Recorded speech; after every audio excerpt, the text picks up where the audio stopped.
Allez zou, direction la Bretagne.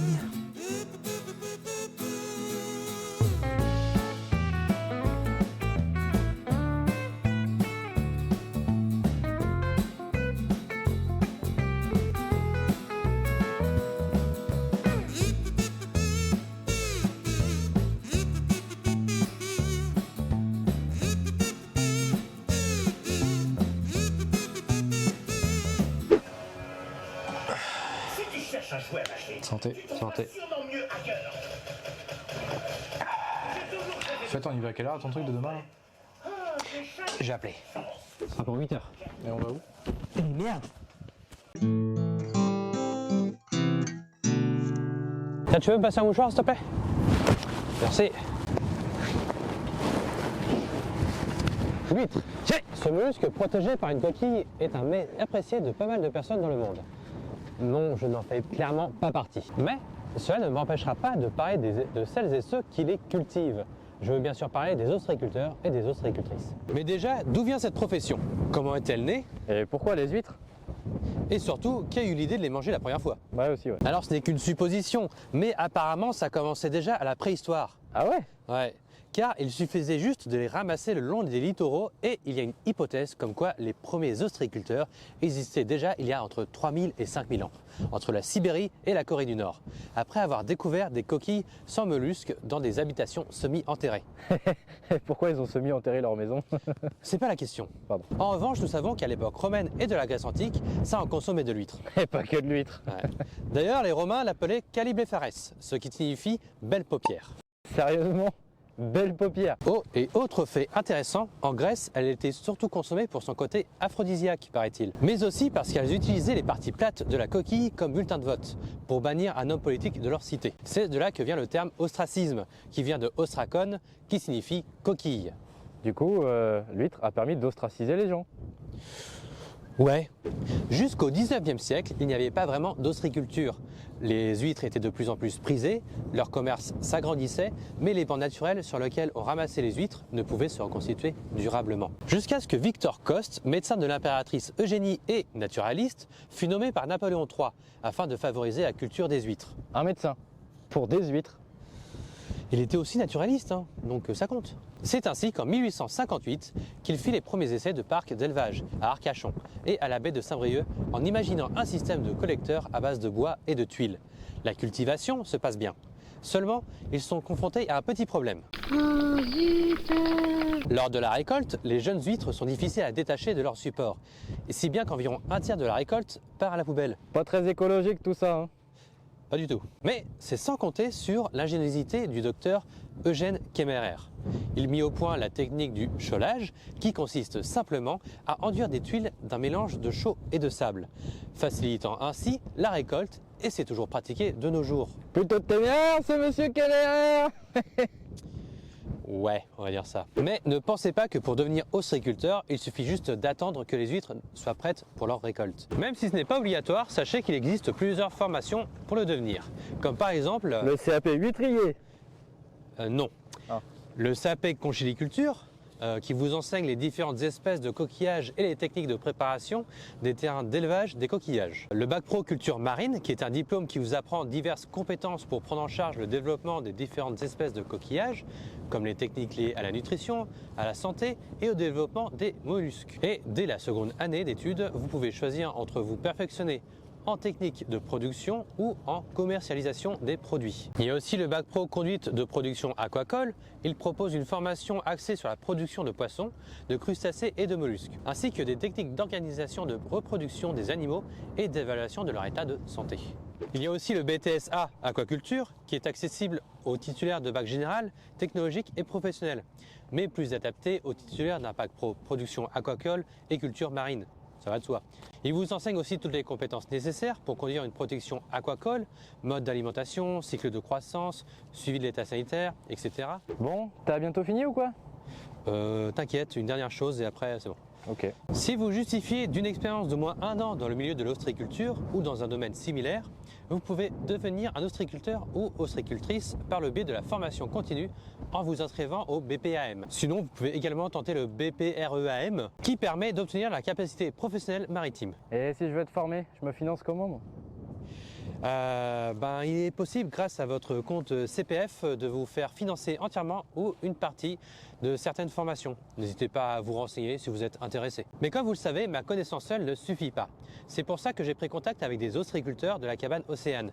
Ce sont ceux que vous voyez travailler derrière moi. Oui, bon, ça va, je m'enlève. Voilà. Ce sont eux. Et du coup, vous allez voir leur point de vue sur ce métier. Hello tout le monde, j'espère que vous allez bien.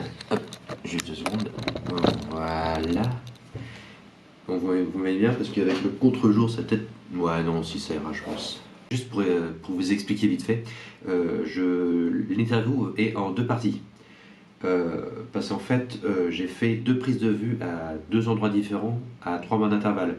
La première partie, c'est en Bretagne, et une autre partie, l'île de Ré, La Rochelle. Et en fait, la première partie, en Bretagne, c'était surtout des ostréiculteurs, et la deuxième partie, c'est ostréiculteurs et en même temps vente au marché.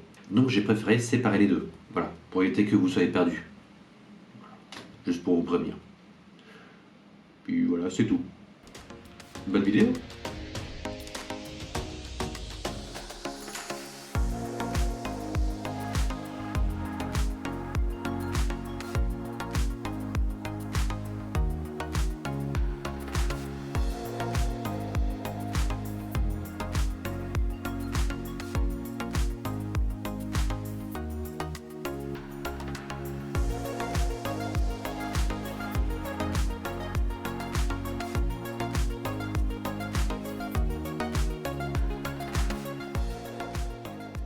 Sébastien Réglin, je suis co-gérant de la cabane Océane dans l'île de Ré, une entreprise ostricole, on fait l'élevage des huîtres. Moi je m'appelle Maxime Vigo, j'ai 25 ans, Ouais.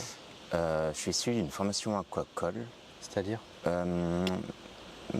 J'ai fait un bac production aquacole, un BTS aquaculture et une licence aquariologie. Ouais. Donc aujourd'hui je pourrais élever n'importe quel animal qui vit dans l'eau, y compris des algues. Mon parcours, parcours classique, je suis allé à l'école, j'ai passé un bac technologique, donc pas du tout dans le milieu aquacole.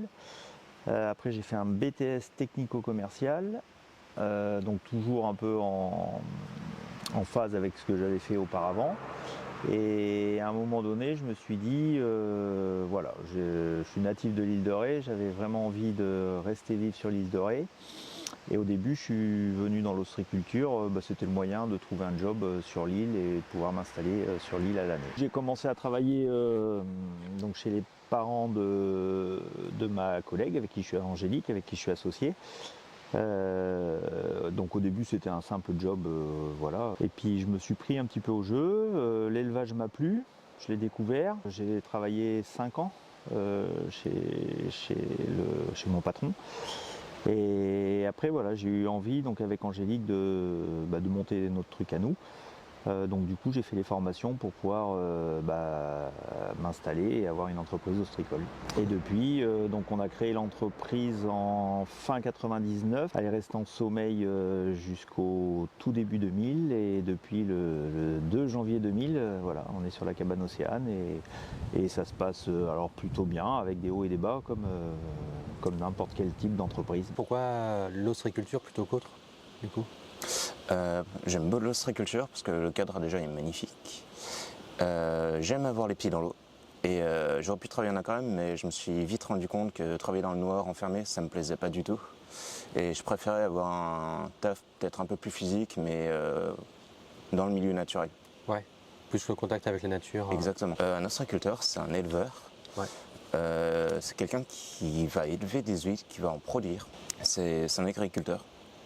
De la mer. De la mer, exactement. Alors l'ostriculteur, déjà c'est quelqu'un qui est capable de tenir un élevage d'huîtres, c'est-à-dire de A à Z ou pas que, c'est-à-dire que nous on achète notre naissain, on élève les huîtres pendant 3 ans et on les commercialise après.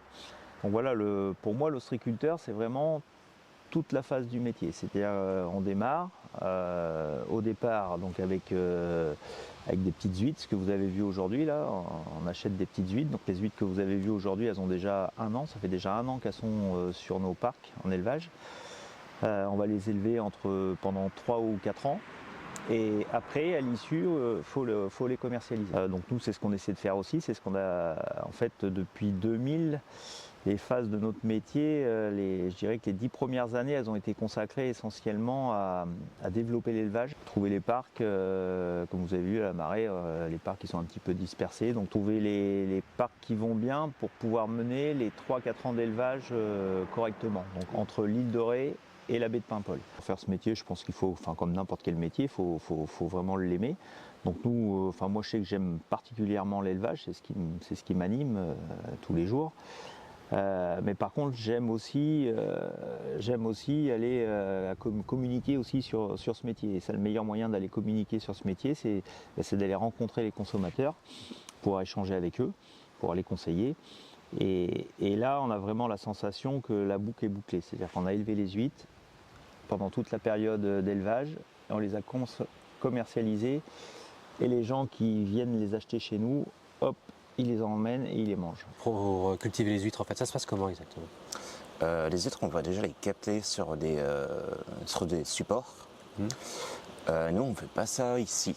On les achète directement. Mais si on va faire du captage, il existe plusieurs méthodes. Donc on peut utiliser des tubes, on peut utiliser des tuiles, on peut utiliser des coupelles. Et je crois que c'est à peu près tout. Donc de là, on va récupérer des bébés huîtres. Ensuite, on va les mettre dans des poches qu'on va mettre sur des parcs. Ouais. Donc c'est de l'élevage hors sol. On les met sur des tables qu'on va mettre en mer. Et au fur et à mesure de l'élevage, on va aller récupérer ces poches, on va les trier suivant leur calibre, voir comment elles poussent. Il va y avoir un suivi assez régulier. On va les cribler, donc on les passe dans une machine et on les trie suivant leur taille au fur et à mesure. Donc il y a différentes périodes. En fait, au fur et à mesure qu'elles grandissent, en fait, vous les retriez au fur et à mesure. C'est ça, exactement. C'est le criblage, c'est ça? C'est le criblage, puis le calibrage. D'accord. Il y a deux termes, suivant la grosseur des huîtres. Ensuite, il y a l'affinage. Donc, on remet les huîtres quand elles sont vraiment grosses sur parc pour les faire pousser encore un petit peu juste avant de les vendre. Histoire qu'elles prennent plus de goût ou qu'elles soient plus vendeuses, c'est ça? Qu'elles soient plus belles, qu'elles soient plus charnues. Donc, il y a plus de chair. D'accord. Et voilà, qu'elles soient meilleures. Pour vous, c'est quoi les difficultés du métier? À quoi il faut faire attention quand on veut devenir ostréiculteur? Alors les difficultés du métier, c'est qu'il y a une partie, ça faut être vraiment prudent. On essaie de maîtriser un maximum de choses, mais il y a quand même une partie, donc on travaille en étroite collaboration avec la nature, et il y a une partie du métier qu'on ne maîtrise pas. C'est-à-dire qu'on pourra tout faire, s'appliquer. Si cette année-là la nature ne veut pas, on aura beau faire, on n'aura pas le volume escompté à la fin ou la qualité escomptée à la fin de l'élevage. Il faut faire attention, on est vachement sujet aussi aux intempéries. C'est-à-dire qu'une nuit, sur une zone particulière, alors pas sur toutes les zones, mais sur certains parcs, on peut perdre la totalité si vraiment il y a une grosse tempête. Ça peut arriver, ça nous est arrivé déjà plusieurs fois. Après, l'huître, c'est un animal assez sensible quand même. Donc il y a toutes les attaques, les virus, ça peut fragiliser l'élevage, même le décimer. On a eu des années où on a perdu énormément par une épisodie de maladie. Les huîtres meurent et voilà, donc on perd l'élevage. On est très proche de l'agriculture, hein. C'est grosso modo c'est les mêmes problématiques que les agriculteurs. Il y a les difficultés de production, par exemple avec la prédation, et puis il y a les côté humain aussi. C'est un travail qui est assez physique. On travaille dehors, donc sous tous les temps. Même quand il pleut ou... Exactement, quand il pleut, quand il vente. Les heures de travail, on travaille de jour comme de nuit. On travaille suivant la marée. On travaille surtout, la grosse période, c'est surtout l'hiver. L'été est plus calme. Mais oui, ça nous arrive de bosser de jour comme de nuit. C'est suivant vraiment les marées, donc on s'adapte au climat et on bosse suivant l'environnement, la météo. Ah oui, d'accord, c'est vraiment clairement la météo et les marées, en fait. C'est ça.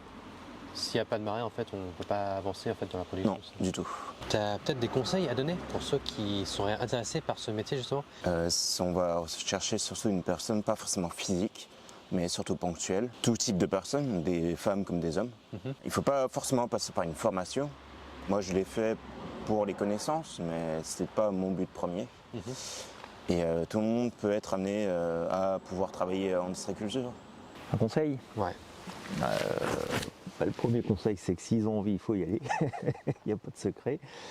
Il faut y aller. Après, le seul conseil que je pourrais donner, c'est qu'il faut être attentif parce que nous, aujourd'hui, on a modifié nos pratiques par rapport au départ. Et ça en 20 ans, donc c'est très proche. Donc il faut vraiment être attentif à l'évolution du métier et se remettre en question continuellement. Voilà, ce qu'on faisait il y a 20 ans, on ne le fait plus aujourd'hui. Et sûrement ce qu'on fait aujourd'hui, on ne le fera plus dans 4-5 ans. Sur la totalité du métier. C'est-à-dire qu'aussi bien sur l'élevage que sur la manière de commercialiser. Si on se lance pour faire une carrière ostricole, je pense qu'il faut vraiment bien observer ce qui se passe, être attentif à tout ce qui bouge. Aujourd'hui, le monde bouge très vite. Est-ce que tu aurais autre chose à rajouter par rapport à ça? Aujourd'hui, il faut savoir se démarquer parce qu'il y a énormément de concurrence. Il faut savoir trouver les bons clients. Nous, en Bretagne, on ne fait pas de commercialisation, ça va plutôt se faire à l'île de Ré. Je sais qu'on a un restaurant, on fait de la vente directe, on fait du négoce, donc on achète des moules, on achète des homards qu'on revend pour la clientèle.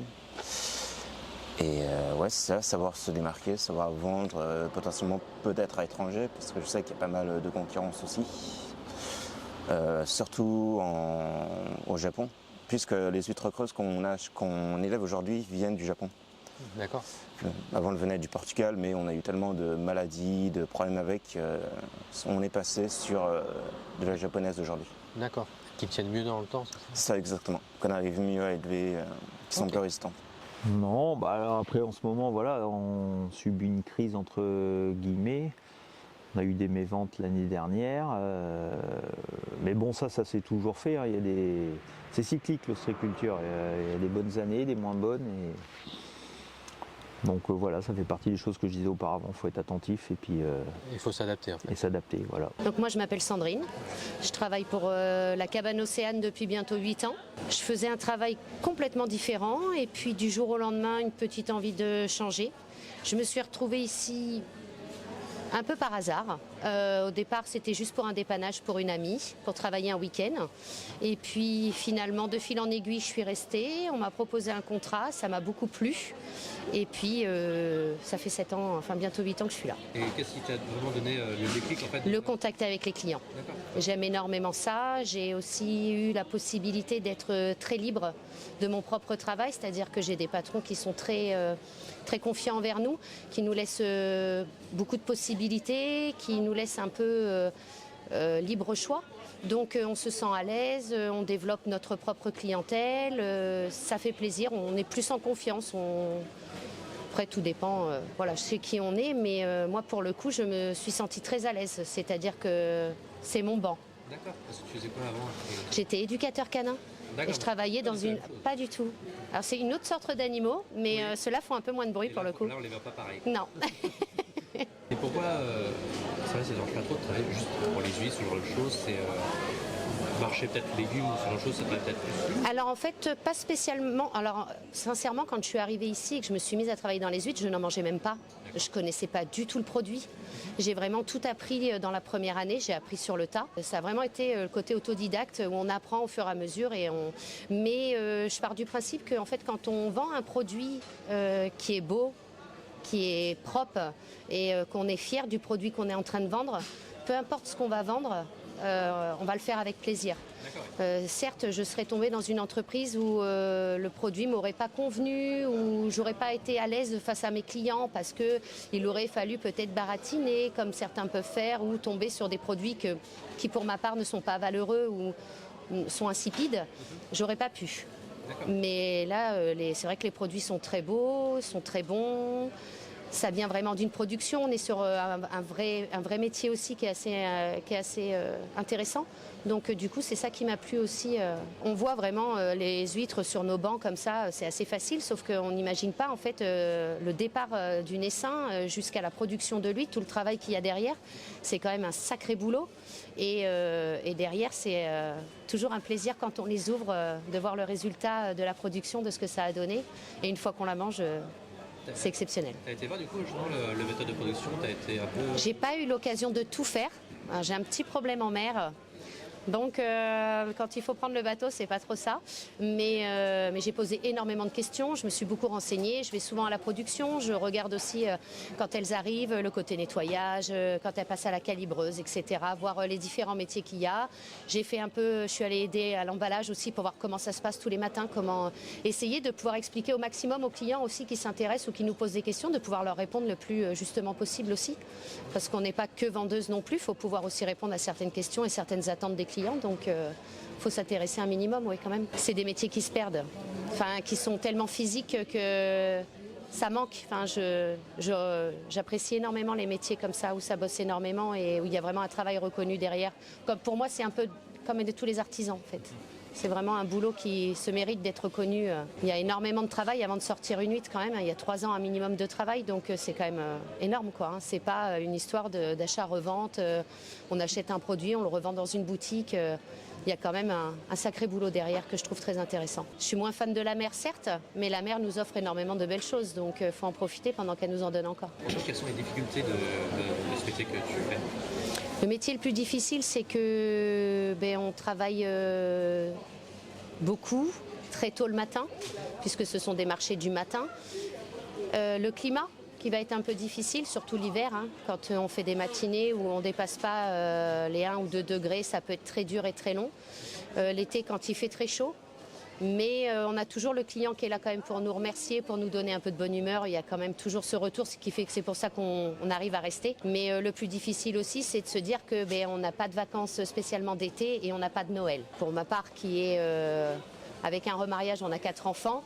Bon, je passe jamais les fêtes de Noël avec eux. Je les vois vraiment vite fait la journée du 25 parce que je me permets de fermer le 25. Et l'été, quand on peut, je me permets de me prendre juste une semaine pour pouvoir passer au moins une semaine avec eux dans l'année.